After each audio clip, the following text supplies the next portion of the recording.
So not only doesn't he want to break himself, he wants to break our chair too. Yes. There was a package on the steps when I got home this afternoon. Sizzle, sizzle, fry, fry. Yep.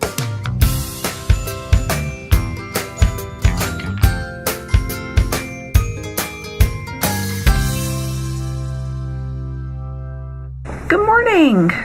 I have a super hard time finding coal in this game, and I found 3 pieces of coal on the floor. Oh, cool. So I can smelt stuff, like... You can smelt stuff? You can smell stuff? Smelt. You're gonna smelt something? Yes. Yeah, that note, you guys have been drinking so much Capri Sun. Let's start drinking some water. Okay. Okay. Do you want me to get you some water? I'll get you some water in a minute, honey. Look at this. I've been really trying to say good morning for a few minutes. I'm really excited. Today, we are going to be getting the rest of our curriculum for the year. So, hopefully, I'll be able to get the homeschool haul video up probably maybe this week or next week. So as soon as that comes in, I'm probably going to go ahead and film that, so I'll be done with it, because I've been wanting to do it since we came... What? No, I don't want to look at pee. The things you scream when you're a parent. No, I don't want to see your pee. Anyways, I've been wanting to do the haul ever since we went to that homeschool conference. We've had it for a while now, and the whole time I'm like, I want to show y'all what we got, but I didn't want to show you part of it and then have to do another video for the rest of it, because we were missing our spelling and part of our history. We got one history, and I wanted to also incorporate American history at the same time, so we ordered an additional American history, and I'm going to kind of do probably 3 days a week of history. One day will be American, and the other 2 will be the ancient history. So we're really excited about it. Kitty snuggles are the best snuggles. Alright, and so while lunch is finishing coming up to temperature, getting the video y'all watched yesterday actually rendered out to a file on the new computer. So this really should be at 100%, not 80. Still gotta figure that out. This time to completion here, about 18 minutes for the vlog to render to a file. That was like 30 or 40 minutes on the old computer, so almost half. I'd sure like these temperatures to be lower though, but when I finally get that new cooler in there, that should drop it down. Gosh, that's kinda hot. What was he trying to do? He had one foot up here like this, and the other was on the rung. Was it on the top or on the rung? So not only doesn't he want to break himself, he wants to break our chair too. Yes. I'm like, what are you doing? Don't do that. He's not one to learn by example, is he? Huh. All 3 kids have busted their heads on this piece of furniture over here. Yeah, I never expected when I designed it that it was going to cause that many injuries.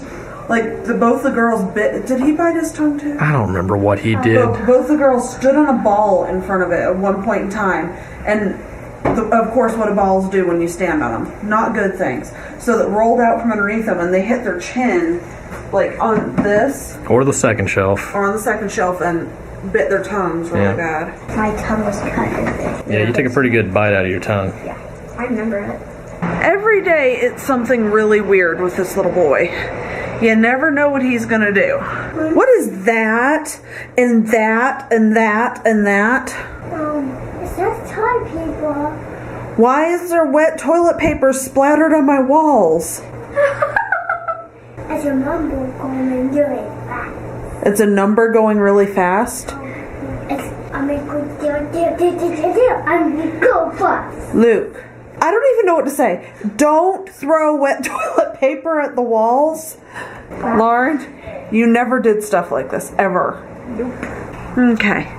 I need to do a little project. I can't open my dryer door all the way because it hits this cabinet, so I can't swing it all the way opened, which makes it really difficult getting this in and out. So what I need to do is behind here, up on the wall, there's the coat rack thing. I need to take that off the wall so I can scoot this all the way back up against the wall so I can open my dryer again, because it's driving me insane. We were thinking about leaving it up because we do kind of like to have it there, but we don't need it. We were thinking about taking this cabinet and this one and swapping them. The only problem is this cabinet's a little bit wider than that one. So already my light switch is kind of behind the cabinet, and it would be completely, because the other cabinet would come all the way to the store. It'd be better just to be able to shove that cabinet all the way back. But I've got to get in there and I got to pull it out and then do all that. But I have to do it quietly because Luke's down for a nap. That's my little mini project for the day. And I've been folding laundry. I am pretty much done. I only have to hang some clothes, but I have to be able to get to the coat hangers, which are in Luke's room. So he's the only one that uses little hangers anymore. Anyways, I've just been doing my thing today. The kids and I have been playing Minecraft for a little bit. They really wanted me to get in with them. And they've been begging for like 2 weeks. So I was like, let's get in and we'll do a little project. So we built a little hotel thing. Do you want to show the hotel off? A little OCD there. Yeah. This is our hotel. From the outside, it's just a big stone ribbon. And I added hotel for guests. So anybody who joins our public server can come in, and there'll be lots of rooms. And each one, they have a furnace with coal, they have a crafting table, and they have a chest with nothing in it. Maybe I might put something in there, like maybe a few pieces of iron in each chest, just to get them started. Yeah, maybe. And if you look up, it's a water roof. It took a long time to do that, because we had to redo it. Why? Because apparently stone can leak. So the building, there's just drips coming from the roof. Come to our ultra inviting hotel where the roof leaks. Don't mind us. It's just water everywhere. We fixed it though. Mm-hmm. But now I've got to get working on some stuff.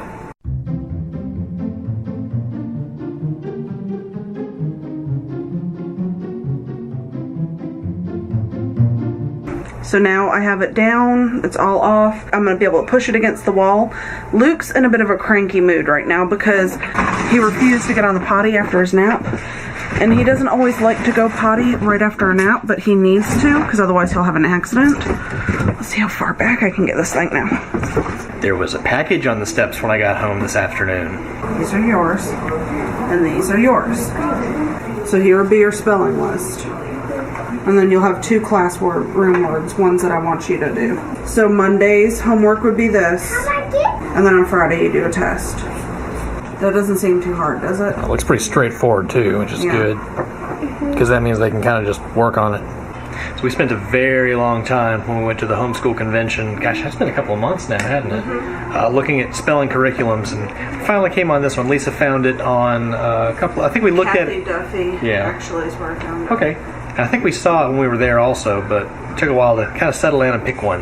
Yeah. In most subjects this year, we are taking a bit of an easier route than we did last year because the stress levels were so high. We didn't show a lot of that in the vlogs because I don't really like to share my kids being stressed out. That's not beneficial to anybody. No, so we don't film that type of thing. But they had a really rough year last year because we were doing a different curriculum that really wasn't fitting with them. This fits with them much better. The Abeka spelling test had like 32... Wasn't it 30? It was like a lot. It was like 28 or 32 words on each test. Every week? Every week. Yeah. So we settled on this because we wanted short lists and short lessons. Because the spelling lessons were so long that by the end of it, they were doing really good with it. Yeah, they were. They were excelling with everything. They were doing so good. But at what cost was what we realized. We've come back to this for a lot of things, is they would do very well with stuff, but it was taking so much time and so much energy to do it. And emotionally, it was just harsh on them. But yeah, it sounds like this discussion of curriculum is about to come to an end because Luke has informed us that he's starving. And I'm hungry too. Mm-hmm. We have options. I know. I was like, we can make tacos, or a roasted chicken, or pork tenderloin. And I've never been able to do whatever we wanted to at this point. Part of me kind of wants to do the chicken because it's just so different. Yeah, but I'm scared. What if it messes up? Then we'll make the tacos. Okay. Sounds like fun. Let's do that. I say we do that. Let's face our fears. We'll allow them to pass over us and through us, and we look back where our fears were, only we will remain. Okay. But also, we need to make note of why Matthew's going to handle the chicken. No. I was a vegetarian for years. Yeah. I can handle raw meat as long as I don't have to touch it. Mm-hmm. Like, what'll happen is, if I touch it, I won't be able to eat it because it connects in my brain too much, you know. But yeah, I think we're getting ready to start that. However, on a totally unrelated note, Luke sat this down just a moment after I walked the door, I think, but this is how he started eating applesauce with a straw. Smart kid. I guess it's less messy, but it really gosh, is. It's not going to dump that's just everywhere. kind of peculiar. Well, you know what? You know what just occurred to me? How did he eat applesauce for years? In a pouch. A little pouch that he sucked down with those. So I guess he's never had it any other way. Yeah, he doesn't know applesauce should be eaten with a spoon. Maybe that's been wrong all these years, and a straw is really the most proper way to eat applesauce. It's the most fun way to eat Jell-O. The noisiest, too. There are entire cultures that have built up around making noise while you eat food as a sign of appreciation, and I think Jell-O is the American extension of that tradition. Project Instant Rotisserie is underway. So Lisa is working on our not-so-dry rub, consisting of Lowry seasoning salt, garlic powder, onion powder, pepper, and am I forgetting anything? I don't know. No, probably. Basically anything that we think tastes good, and canola oil, right? Yes, because the smoke point's higher and this thing's going to get really hot. I think basically we just kind of coat it, throw it in the pot, saute it for a minute, then seal it up. Thinking about 2 of these. Yeah, I'd start there and then rub it. Yeah, that's going to coat in real good, I think. Sizzle, sizzle, fry, fry. Yep, that fits in there nicely. Cool. You're yucky! Yep, so I am. Okay, next step, take it out. Out. Let it rest for a second. So we deglaze this now with the stuff and the scrapey thing. Alright, so this should steam up real good.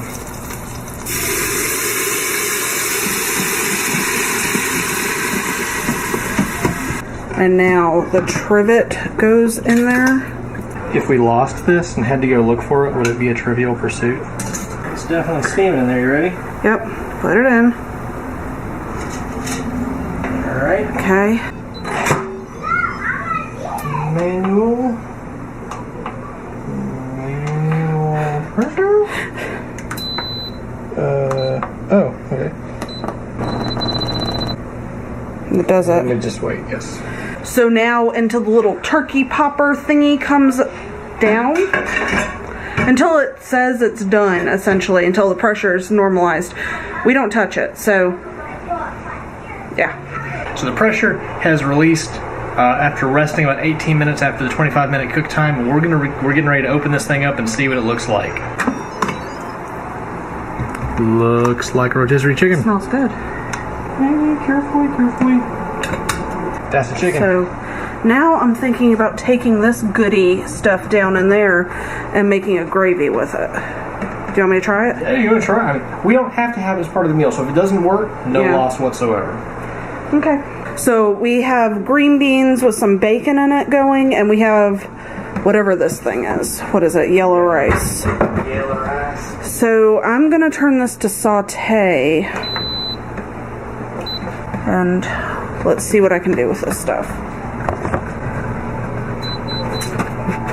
And so Lisa has christened this combination winner chicken dinner.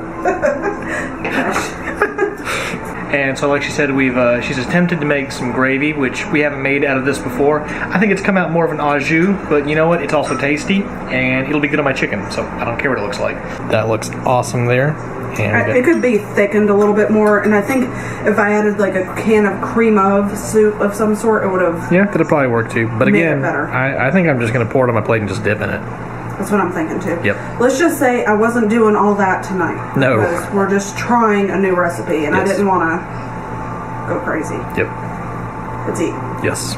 Well, that turned out to be a pretty busy day for everybody, but ending the day with a meal that good and one that was totally new for us to cook was really good. I think we'll be cooking a lot of chickens like that because it was really inexpensive as well. I don't think the chicken was more than like $4 or $5, and that fed the whole family, so awesome. Well, today's shout out of the day goes to That Girl X. She says, I know it sounds gross and crazy, but you should try melted chocolate with pasta. Well, that's a different combination. I haven't heard of that one before. I've heard of things like chocolate lasagna and chocolate ravioli, but those are typically chocolate through and through. I could see where if you had really salty pasta with the chocolate, that could pair, but normally I'm thinking crunchy like potato chips. But, maybe one day, I don't know. That would be different though. So guys, I hope you enjoyed today's video. If you did, please give us a thumbs up. And if you haven't already subscribed, be sure to hit that button. Thanks for joining us today. Good night. Alright, straight in the pot.